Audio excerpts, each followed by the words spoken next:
amazing dressed up like this. I mean, how long has it been? Too long. And, you know, as much as I appreciate being here, I look at these awards on this table, and I look out at the audience, and I see so many amazing, deserving women here. And I appreciate the fact that I'm at a conference right now that highlights women and what they do for this space. Can we just have a round of applause just for that, please? And when I got asked to speak here, you know, I had to think, okay, the theme of why we're here for the next couple days is having vision for success.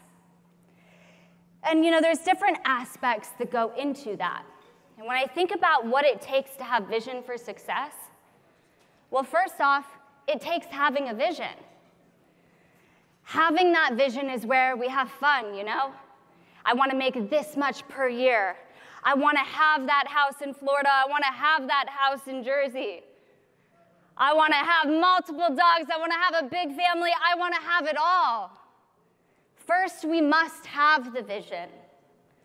And then, we must achieve the vision. And when it comes to achieving the vision, we have to think about every little detail, every task, every achievement that we need to reach to get to that vision. For many of you, it might be, okay, this is what I know I want to make this year. That equates out to this is how many phone calls I have to make. This is how many referral partners I have to have. This is how many coffee dates I have to go on. You have to break it down to reach that vision. And the third step is maintaining that vision. And we're kind of in that maintaining that vision here right now. This is where you seek coaches like Christine and the amazing coaches that are part of this group. They hold you accountable. They allow you to sit there and say, okay, what is working, what isn't working? The people that also help maintain your vision, you're going to hear from so many of them. You're going to hear from Laura here in a little bit. You're going to hear from Jay. You're going to hear from Barry Habib tomorrow, who's going to help you kind of navigate where the market is headed and how you might need to shift your vision, how you might need to shift those achievements. So these are the 3 steps that it takes to vision success. And I started thinking before I came here about what my parents have taught me about accomplishments and vision. And, you know, isn't it funny we learn all these lessons from our parents, but oftentimes we don't learn them until years later. Well, that was the scenario in this case. You see, growing up, my dad had vision. He had so much vision. He was a contractor. He was an entrepreneur. He had a vision to start a business to help people get into their dream home. I mean, this man, he visioned things that I didn't even think about.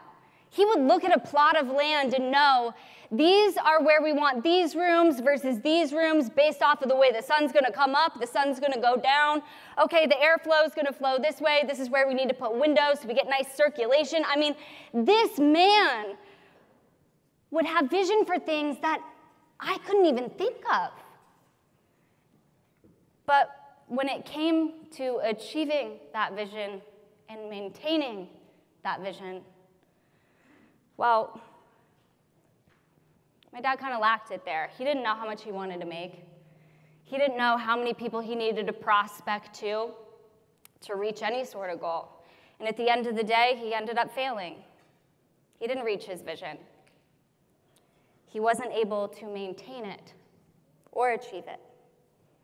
Now, my mom was the complete opposite. Okay, she is an originator. Still to this day, she originates. Now, my mom, she always had a goal. She always knew what her achievements were going to be. She knew how much she wanted to make a year. She knew how many calls she had to make. She knew how many referral partners she had to have to help her get there. But my mom, she lacked a greater vision. It isn't until recently, through the craziness that we've all been in for the past year or so, that my mom's vision has become, okay, when do I get to retire and what does life look like after that?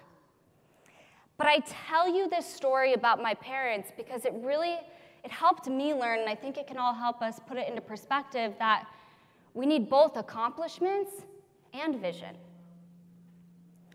And another thing that I have grown to learn over the course of my lifetime is oftentimes when we reach that vision or reach that accomplishment, we don't take the time to enjoy it.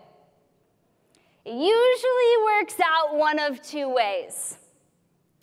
The first way is you achieve a goal, you get that accomplishment, but you're so focused on the next one that you never take the time to appreciate the fact that you did this one.